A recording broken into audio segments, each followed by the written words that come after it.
teman-teman, kita akan masuk kepada hasil kali skalar 2 vektor. Nah, kita akan membagi menjadi 3. Yang pertama berkaitan dengan rumusnya. Nah, sebelum kita masuk ke rumus, apa sih pengertian dari A dot B itu sebenarnya? A dot B, jadi A dot B ini merupakan lambang dari hasil kali skalar 2 vektor. Pengertiannya adalah suatu skalar yang besarnya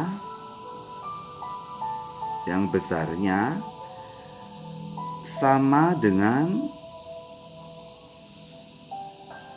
jumlah perkalian antar komponen vektor berarah A dan vektor berarah B. Jadi kita masuk ke rumus yang pertama. Jika diketahui vektor berarah A adalah A1, A2, dan A3, kemudian vektor berarah B itu sama dengan B1, B2, B3, maka yang namanya A dot B atau hasil kali skalar 2 vektor itu yaitu perkalian antar komponennya A1 dengan B1, A1 dengan B1 ditambah A2 dengan B2, kemudian A3 dengan B3, ya, begitu.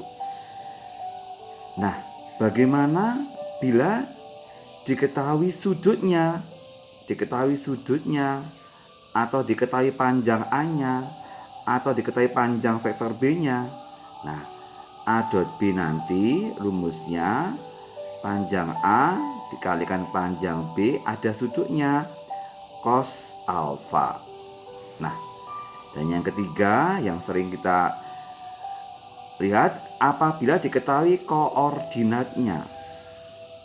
Nah, misalkan Pak Herman punya koordinat A adalah A1, A2, A3. Pak Herman punya koordinat B misalkan B1, B2, B3. Dan Pak Herman punya koordinat C, C1, C2, dan C3. Maka tentukan AB dot AC. Vektor berarah dari A ke B dikalikan vektor berarah dari A ke C. Teman-teman ingat bahwa vektor berarah dari A ke B itu teman-teman harus cari arahnya terlebih dahulu, yaitu arahnya nanti adalah B dikurangi A. Jadi ini dikurangi ini nanti. Jadi B1 min A1 dulu, kemudian B2 min A2 dulu, B3 min A3 dulu, gitu ya. Misalkan Pak Herman menyebut ini P1, P2, P3 begitu. Kemudian cari dulu juga AC. AC itu C min A. Jadi C1 min A1, C2 min A2, C3 min A3. Misalkan Pak Herman menyebut ini Q1, Q2, dan Q3. Sehingga AB dot AC itu hasilnya adalah ini. Jadi P1 dengan Q1 ditambah ini dengan ini, P2 dengan Q2 ditambah komponennya P3 dikali Q3. Nah, yang kedua kita akan bicara sifatnya terlebih dahulu sebelum kita masuk ke contohnya. Apa sih sifat-sifat dari hasil kali skalar 2 vektor itu? Yang pertama, jika saya mempunyai A dot B, ternyata itu sama dengan B dot A. Yang kedua, dia berlaku sifat distributif juga. Jadi kalau Pak Herman punya A dikalikan B ditambah C begitu, itu artinya A dot B ditambah A dot C. Begitu juga jika pengurangannya sama.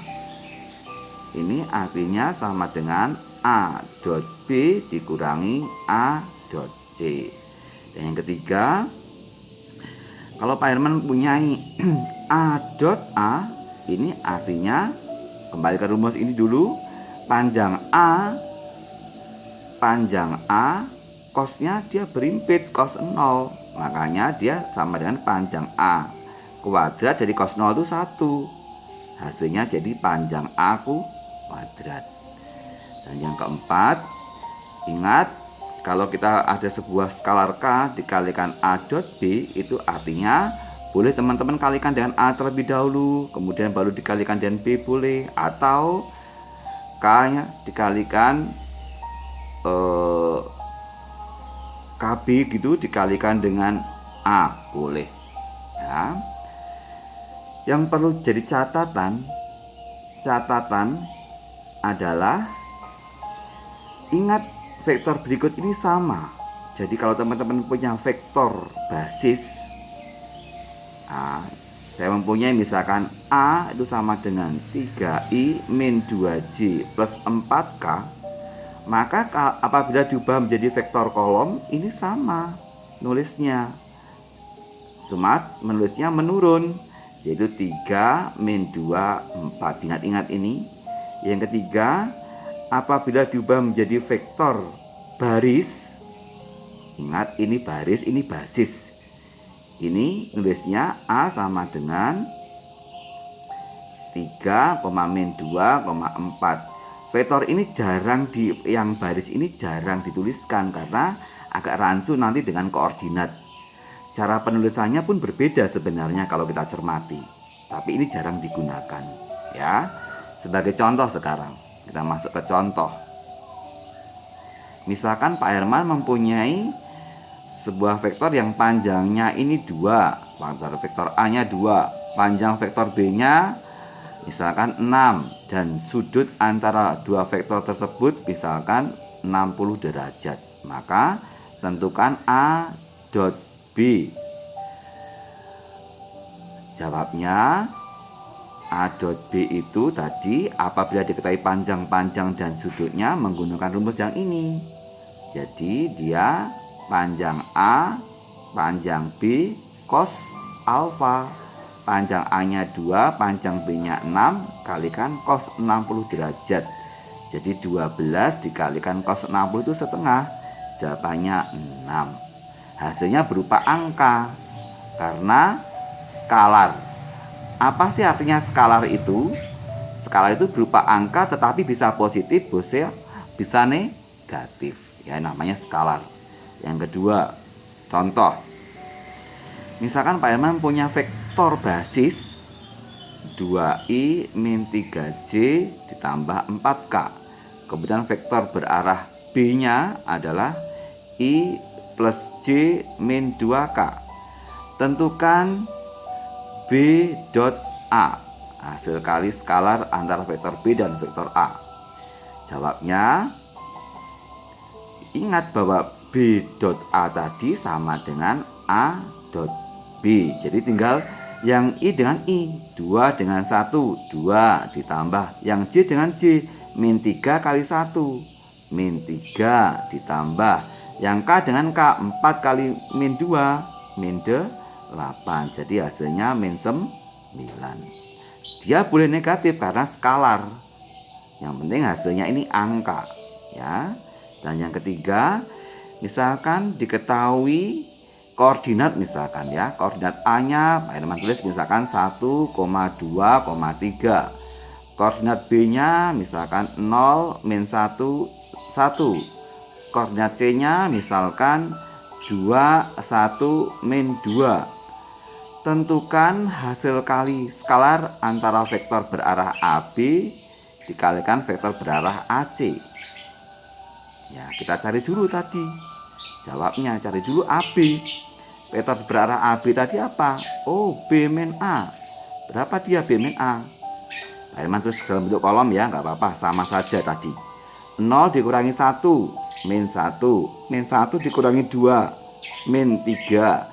1 dikurangi 3, min 2. Kita juga cari vektor berarah AC. Artinya C min A. Berapa dia? 2 dikurangi 1, 1. 1 dikurangi 2, min 1. Min 2 dikurangi 3, min 5. Sehingga AB dot AC sama dengan, ya, sekarang lihat yang atas dengan atas. Jadi min 1, min 3, min 2 didotkan 1, min 1, min 5. Berapa hasilnya? Min 1 kali 1, min 1 ditambah. Min 3 kali min 1, 3 ditambah. Min 2 kali min 5, 10. Jadi hasilnya 12. Sekian dari Pak Herman. Semoga berguna. Tetap semangat, tetap sehat.